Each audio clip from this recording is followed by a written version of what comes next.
Now, one man's obsession with memorabilia from the band The Jam has been transforming Liverpool's Cunard building into a mecca for mods from all around the world. But as Simon O'Brien has been finding out, his collection may never have seen the light of day because of the Manchester bomb 20 years ago.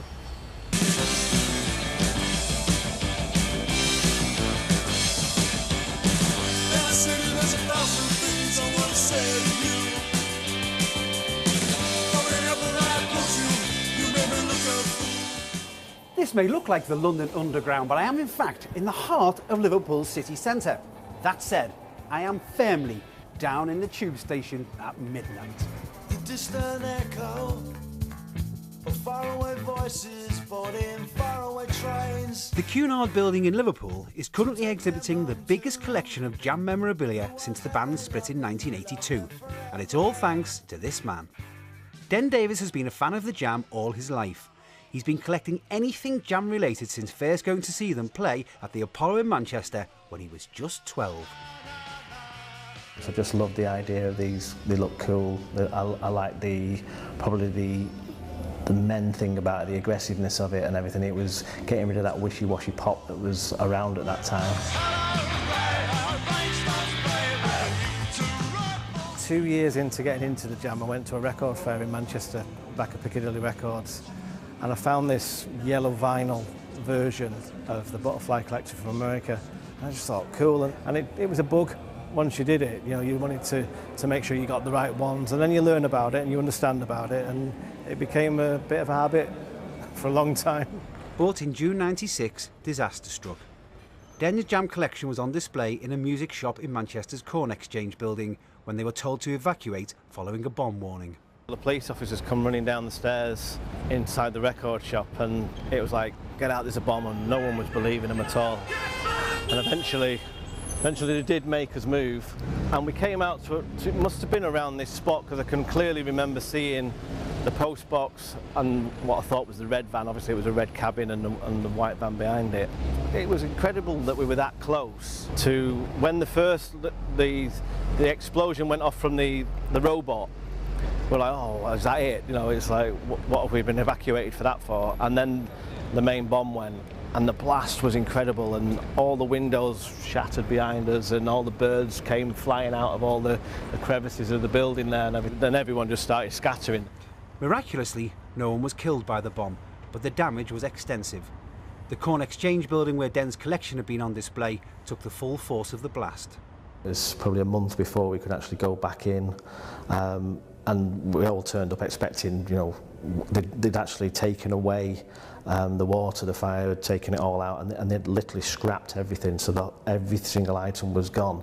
And I sulked about it for about 4 years. When you say sulk, kind of explain what you mean by that.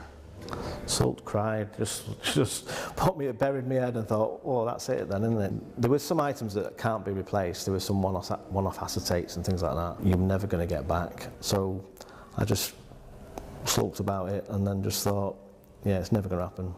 And then one day I don't know, new millennium, I thought, right, give it a go. And I think a lot of people probably had New Year's resolutions that year, didn't they? You know, and mine was, I'm going to rebuild my Jam collection.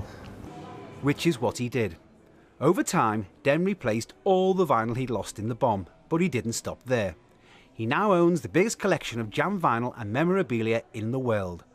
Last year it went on display in London, and this summer, 20 years after his original collection was destroyed in the Manchester bomb, it returned to the Northwest when it came to Liverpool. Some bands make amazing music, some bands have incredible lyrics, and some bands have that just absolutely fabulously cool look. Well, when you put all three together, what you get? You get the Jam. This is a modern world. This is a modern world. The exhibition is a combination of Den's personal Jam collection and items the band has donated to it themselves, including some amazing doodles by frontman Paul Weller when he was a schoolboy. I mean, this is the stuff for me.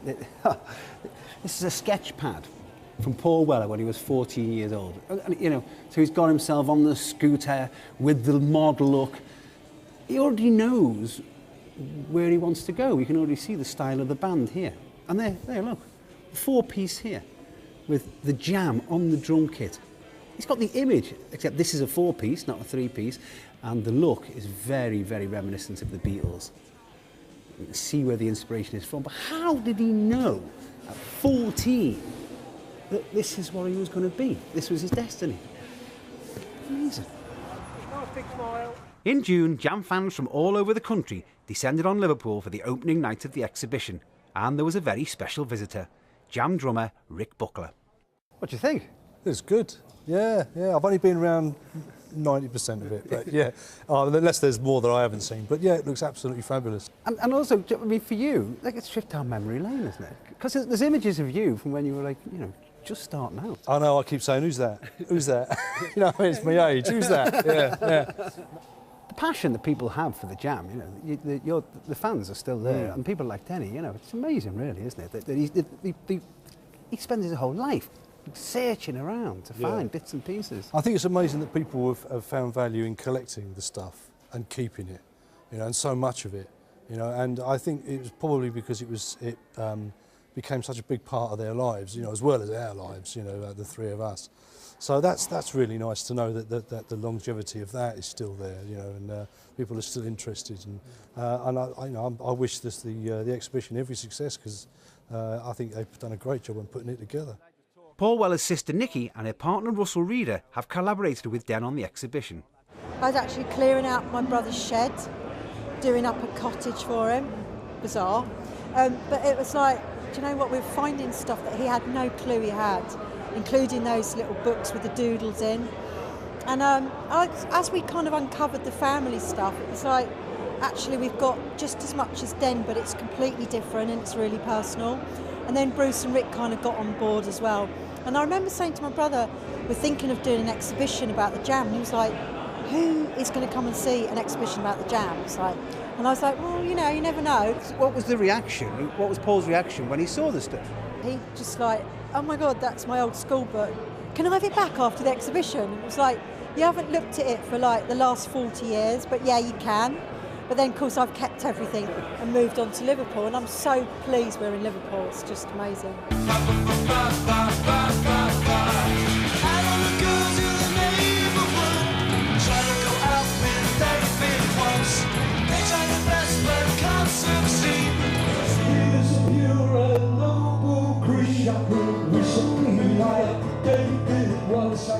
And it was just like old times when Bruce Foxton visited the exhibition in August.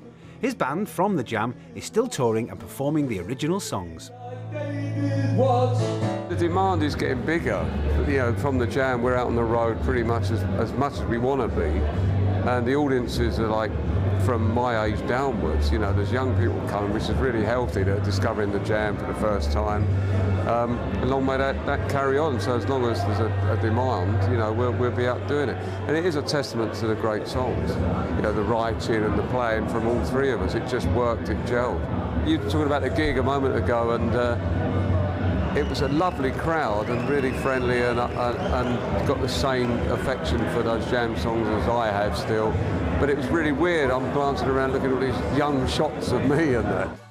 Last week, Paul Weller made a flying visit to see the exhibition for himself and gave it his seal of approval. It was a proud moment for Den. 20 years on from losing his original Jam collection in the Manchester bomb, Den says he could never have imagined what he's achieved. When it got blown up, there was no way did I think at that point that I'd ever be doing this 20 years later, or even the band's legacy would perhaps last 20 years later. But on both counts, it's really proven that, yeah, it is what it is, and the band's legacy is going to go on for a lot longer, and hopefully the show will go on for a lot longer as well. Come on, boy. Come on, girl. So come and Now that is a real trip down memory lane, and the exhibition is on until October the 5th. We're back next Monday. See you then. Goodbye.